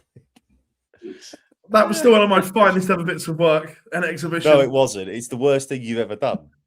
It is the worst thing you've ever done. 100%. I don't know if they are going to announce the list of prelims maybe tomorrow. But it'll be interesting. Because everybody from 25 to 128 on the Order of Merit, then the top 8 from the Challenge Tour, Dev Tour, all the affiliate tours. Yeah, all the affiliate JDC. 4 from the JDC. But the JDC have to be over 16 or 16 or over. Yeah. So maybe there will be an entry list, but it'll be on Dark Connect at some point. It's all right. Don't remember. So the big news is that Raymond van Barneveld will not try and qualify. I am stunned, Philip. Absolutely stunned. I'm surprised because there's some shite in there, you know. Like him. With a decent draw, you can piss through it. No, but he's part of the shite, though. Like, let's have it right. I'm not trying to be disrespectful. No, come on. I'm not trying to be disrespectful. I'm not, but he's part of it now. Yeah, but right, okay. There's a lot worse players in that because it is some of it, let's be honest. Dross. Like, you look through that and some of it is the sweepings of the factory floor. Like, because that's what happens when you start to extend it out. There's some brilliant players in there, but it's a mixed bag that you know, making up the numbers. No, I agree, but the biggest thing for him is it's not a guaranteed payday, and that's the thing. It's not a guaranteed payday for him, so there's no point turning up. Like, and it's sad that that's where we've got to, but you know, it's just a fact now. Well, this is where we are with Raymond van Barneveld's career now that he's taking guaranteed money over potentially nothing. Now, if that's where you are in your career, I don't begrudge anyone that. No, not at all.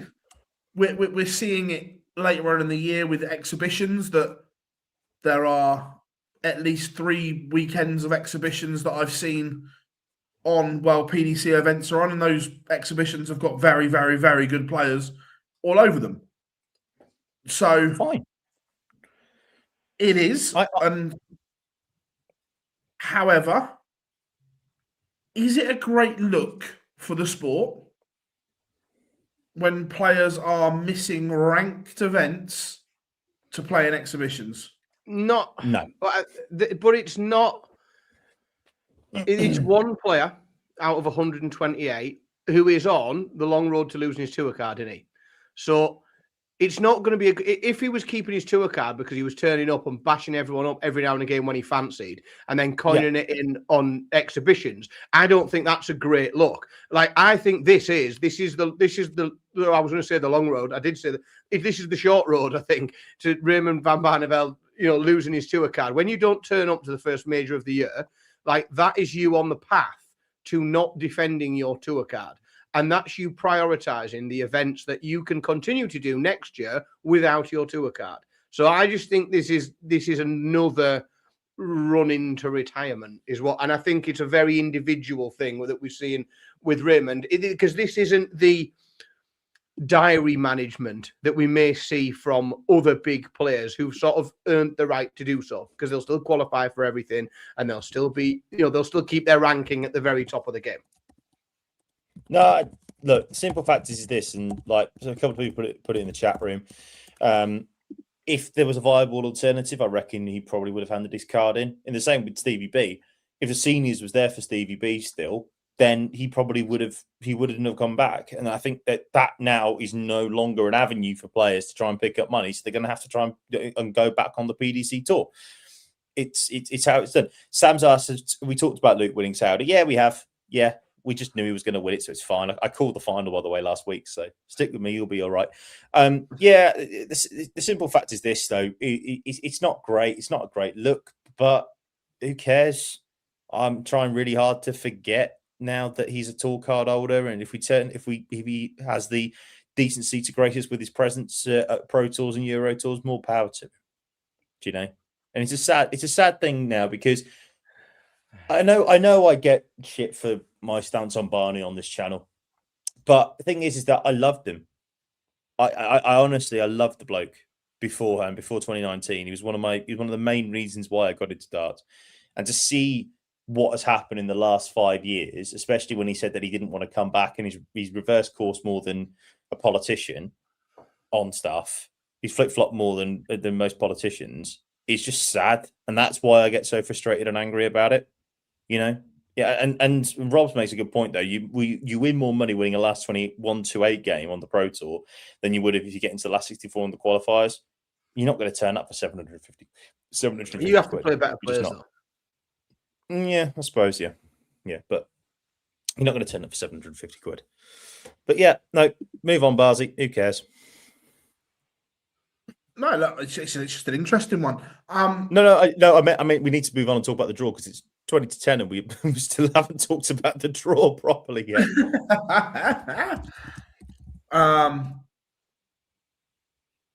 What do we reckon of the draw? With the qualifying spots, we don't know who's going to win them. But let's be fair, in PDC qualifiers, there is always one or two rogues that come through that you're not expecting. Is Wayne Jones involved in this? Because he loves a qualifier. No, or is it only the Grand Slam that he gets through? Yeah. There's always going to be some rogue draws and bits that drop into there. Do you know what? I don't think this is a rogue shout. Do you know who I reckon we might see go through to the last to the tournament, Philip? Bo Greaves. Oh, you beat me to it. That was my pick, you bastard. Sorry. Okay. Well, you know what? You can have Bo Greaves if you want. You can explain why you think, and I'll pick somebody else. Well, no, I can go. You can have that. I'll refer to number 2 if you want. I can go with. I had my little shortlist had Bo Greaves was on the top of my shortlist, followed by Ricardo Pietrasco, because I look across all the players that are going to be involved, and I look at what I've seen from them recently and of late, and I think he probably sits both form and talent-wise fairly high up that list of everybody that's there. And the other one was Kevin Dukes, because he keeps just turning up and beating people that he shouldn't. So I just want him to turn up and beat people that he should to get through that qualifier. So that they were my 3 picks to come through. I quite like, potentially, I know this sounds stupid, Jimmy Van Ski. Potentially. Yeah, as well. I think he played well. I quite like the Tom Sykes as well. He's got half a chance because he's playing really well. I'm looking forward to seeing Charlie Manby again back in action too. 100%. I think that I think there's some big names that haven't made it through. So that have got their tour card from Q School that might just shock us all and get onto the major. and get onto a ranked TV title. From the usual suspects. You're looking at the likes of obviously, like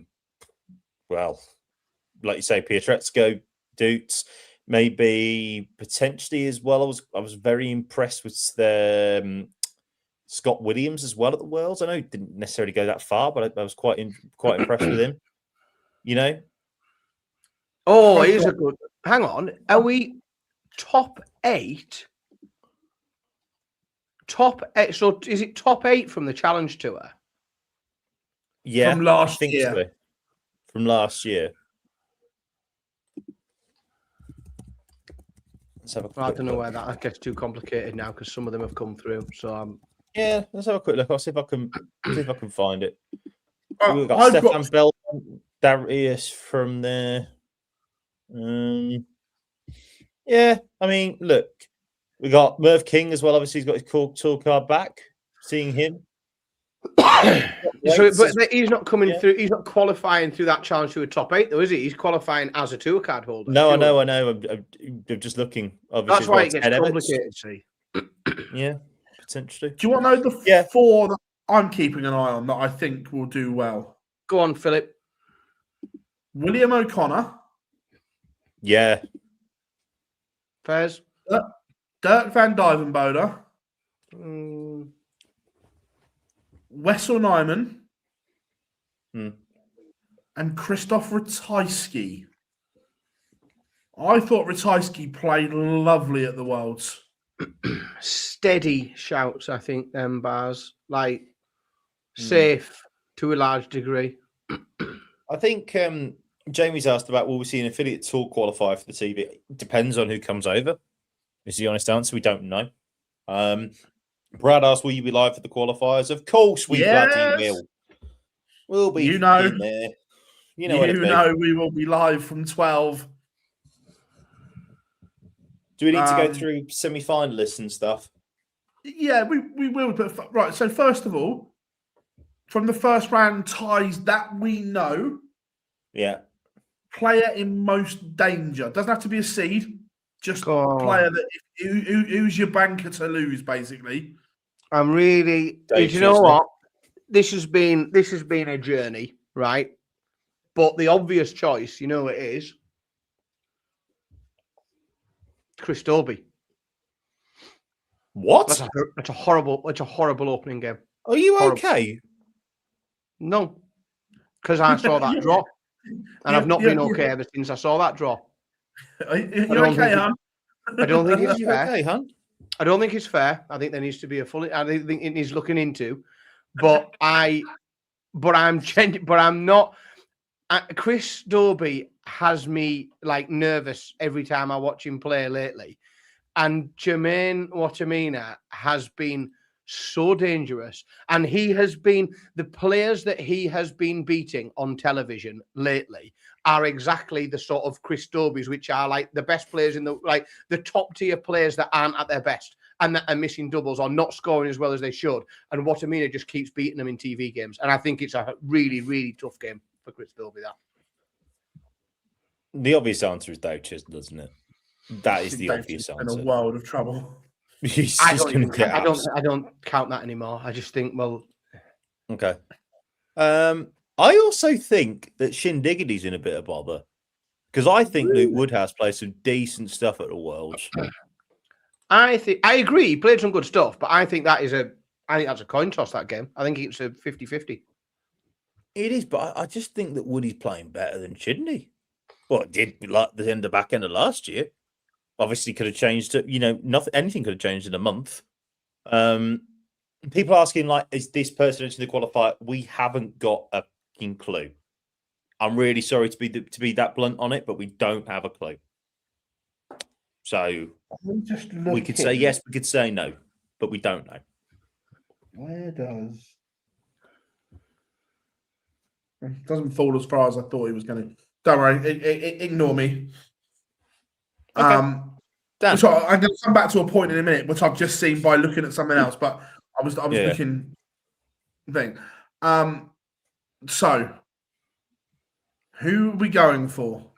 Who finalists? Because we can't call Are we going? Oh, yeah, only the finalists, are we? because there's 8 gaps. I think it's tougher to predict semi-finalists.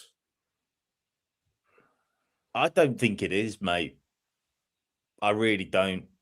I'm going to be boring. Boring. Top 4, mate.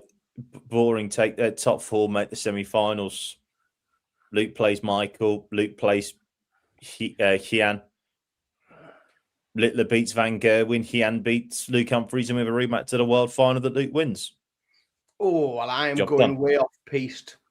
Way off piste. Yeah, I'm sorry to be boring, but that's just how it works. I am going to do something a little bit different. Okay. And I think that the final is Michael Van Gerwen against Nathan Aspinall. Because I like to manifest chaos.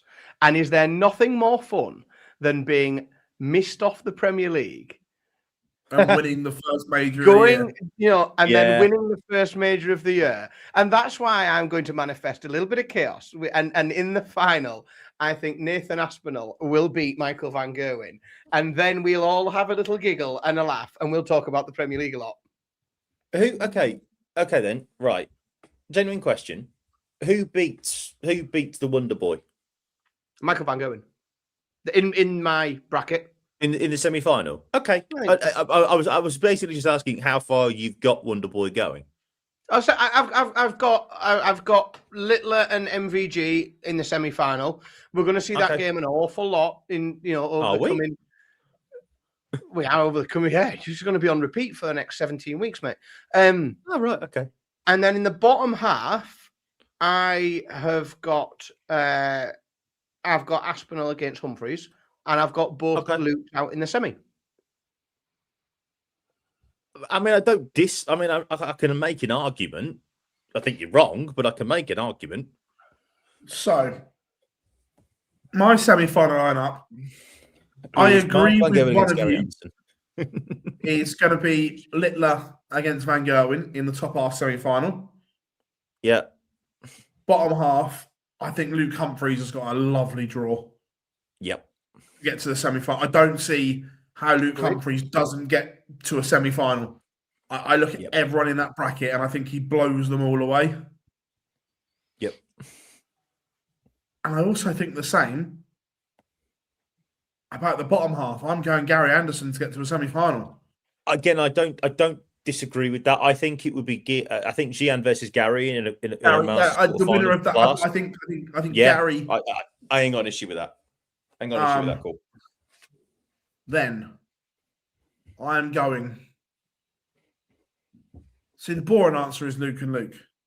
It is. And I really want to say El Clasico for the final, but I don't think I can bring myself to do it. I'd take a Littler versus Ando final, though. I'll take that. 100% I would. Who are you going for? I'm going Luke Humphries to defend. Okay. Against Luke Littler in the final? No. You got MVG going through? Yeah. Okay. Again, with the way he's been playing, I don't hate that pick. See, the problem I've got it, and I'll tell you for the reason I've gone with a bit of MVG is because I'm trying not to be boring and pick Luke Littler to win every game, everything for the next year, and I'm trying to set off in a little bit of a, that's my job. I'm trying to set off a little bit on trying to mix it up and do something a little bit different. So I've gone MVG making a final and Aspinall doing him in, which is not a very typical Dan Simpson pick. No. I've stayed away from James Wade. I've stayed away from Luke Littler winning it. So we're on a new path this year. We're trying out something different. I just think that I agree with Philip that it is going to be Gian versus Gary in the quarterfinal, rematch of a world semi-final. Absolutely, give me that 100%. Winner of that, I think, will be Xian just about. He'll go on and play Luke Humphries or beat him because he's always beaten him on TV. That record's ridiculous. But if Michael van Gerwen was in the other half of the draw to do Littler, Michael van Gerwen will get to Winmau World Masters final. Unfortunately for him, he's playing Wonder Boy. And Luke Littler seems to have his number most of the time. So Luke Littler wins what he wants. If Luke Littler wants to win this Winmau World Masters, he will win it. There's only 2 he hasn't won yet, and that's one of them. That's why I think it's very important for him to do so. No one has mentioned Bunting at all, Bob. Yeah, there's a reason for that. Yeah, I don't think he's playing well enough at the moment. I think he's playing okay, but I don't think he's playing well enough to beat Luke Humphries, Luke Littler, Nathan Aspinall, Gary Anderson at the moment. Depending on who gets, depending on who gets in the qualifier. Better. Yeah, just saying, depending on who he gets to a qualifier. I mean, Stephen Bunting versus Johnny Noppert, basically in a Premier League shootout, really, isn't it? Second round. Right. So those were the days. When we were talking, I went on darts rankings because I wanted to see how far Chizzy was falling. Now, it's not as far as what I thought it was going to be. However, his money total is very, very low. And I fully appreciate that everything has been stripped off, but I don't see him adding an awful lot to this. At the moment, if you strip off all the money he's defending this year, he drops down to 129 grand. Now, that will be enough to keep your card. So I don't think he loses his card this year. However, seeing MVG at potential, and again, MVG will add money to this, but as it stands, he's world 20 when you take all his money off. Wow.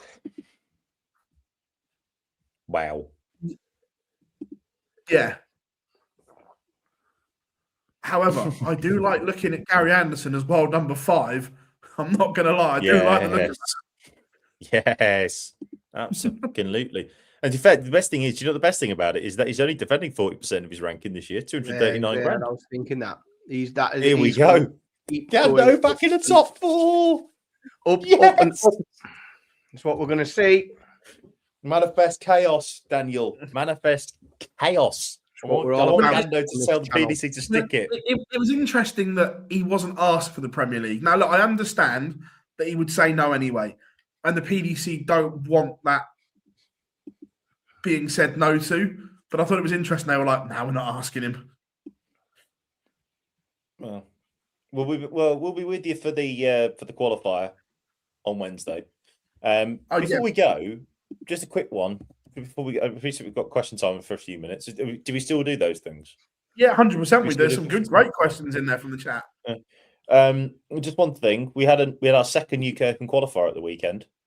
Congratulations going to Neil Wild, who won the final against David Sumner at Riley's Solihull, the first Riley's qualifier of the year. Gotta lie, don't know a lot about Neil Wild. When I say a lot, I mean none. So if anybody's got anybody got anything about that, let us know. But congratulations to you, Neil. See you in Minehead in 6 weeks. It's your neck of the woods as well, that, isn't it? He's not a local. It is. I couldn't go in the end. I was annoyed, but I am going to Cov on Sunday though. Looking forward to that. Yeah, I've got no idea about the guy that won it, but fair play to him. Should we open up question time? Let's have a good 5 minutes of question time in chat room. Get them in. Like you say, whilst you put some in, we've had some good chats, and there's going to be some really good content coming your way over the next 6 months or so. We've got Jar coming down to do some filming once everything's up and running. Yes, which will be cool. We did talk about Littler winning Saudi. Yes. Oh yes, of course. We mentioned that, Hazzy, didn't we? ITV Match Room. Yeah. Looking forward to it. Really interested to see how it works now. You know, Wayne said he's going to be there as well, which would be class. Can't wait. I liked the graphics from the World Series. I thought there was they were never going to get it right in 2 events, but what I've seen is very encouraging. I've got to say, the bits that we've seen are very encouraging. Can we talk, by the way, about the Winmau World Masters Trophy? Is that thing just an absolute thing of beauty?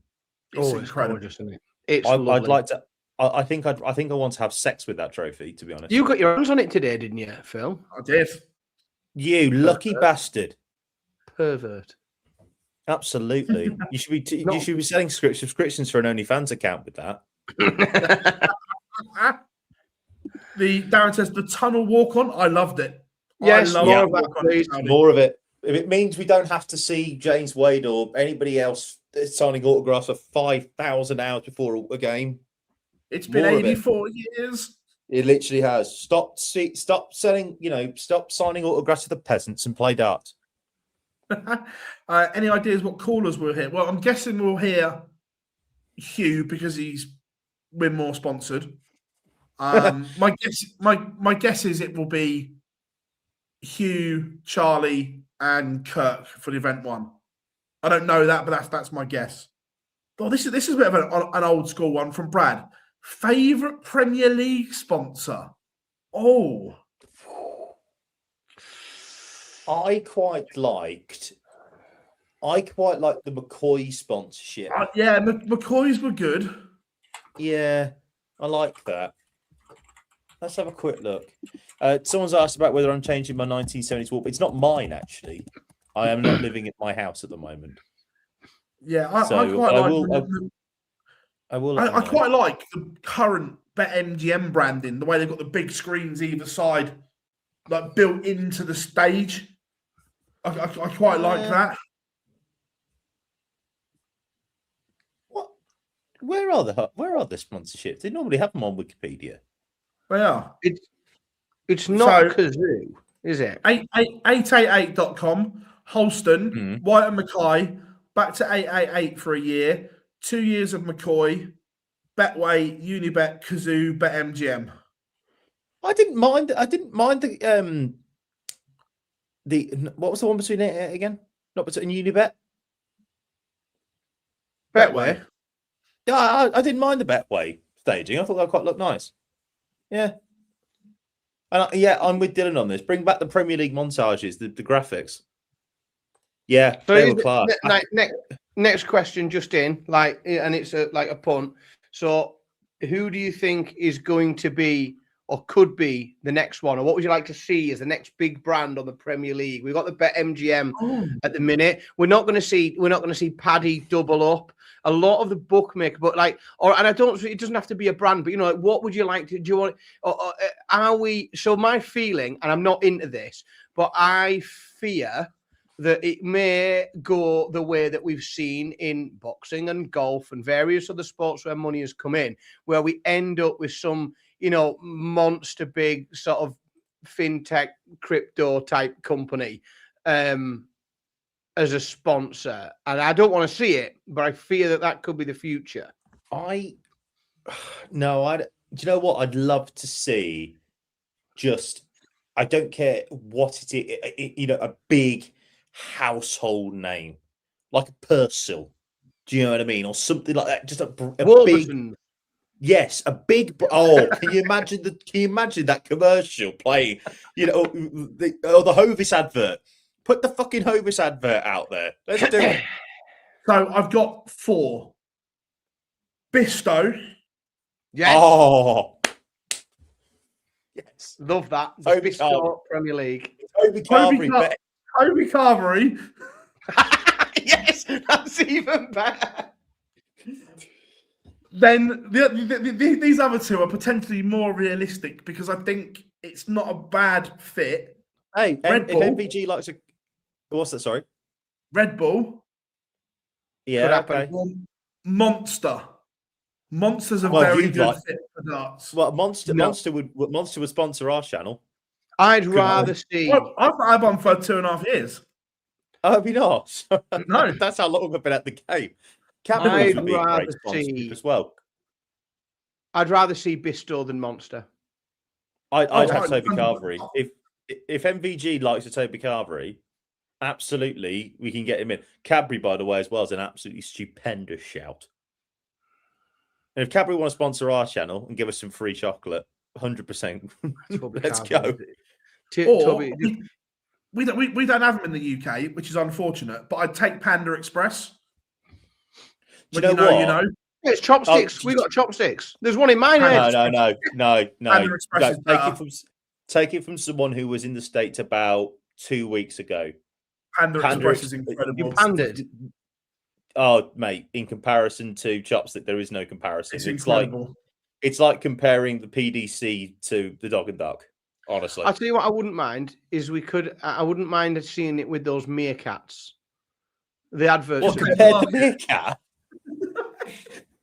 That'd be quite good. Imagine Michael Van Gerwen having to do the adverts on TV with the meerkats and how fucking sick of it he'd be. Like, you know what? absolutely ridiculous. He's been forced into doing adverts with meerkats. Rob makes a great point. One of the final points we should make on this: Barclays, peak Barclays. Let's fucking do it. The Barclays Premier League is back. There's a TikTok account that does this, like prime Barclays players, and I watched one today, and it starts Roy fucking Keane, man of steel, 2 foot every time. No, but he's not Barclays though. He's not a Barclays player. No. I'm not having this. He's not a Barclays player though. He wasn't Pete Barclays. You two need to prepare yourselves for some serious volume of AI generated Darts Premier League everyday household brand reimaginings that I'm going to be spamming those WhatsApp groups with soon. I've got very little to do at work tomorrow. Why change the habit of a lifetime? Copilot is getting absolutely abused. Yeah. Yes, Hugo de Rogiega, that is Pete Barclays. Absolutely right. Bang on. Yakubu, yeah, there's some great calls in here. Great calls. Well, I'm loving this. Everyone, thank you so much. It's been an incredible show tonight.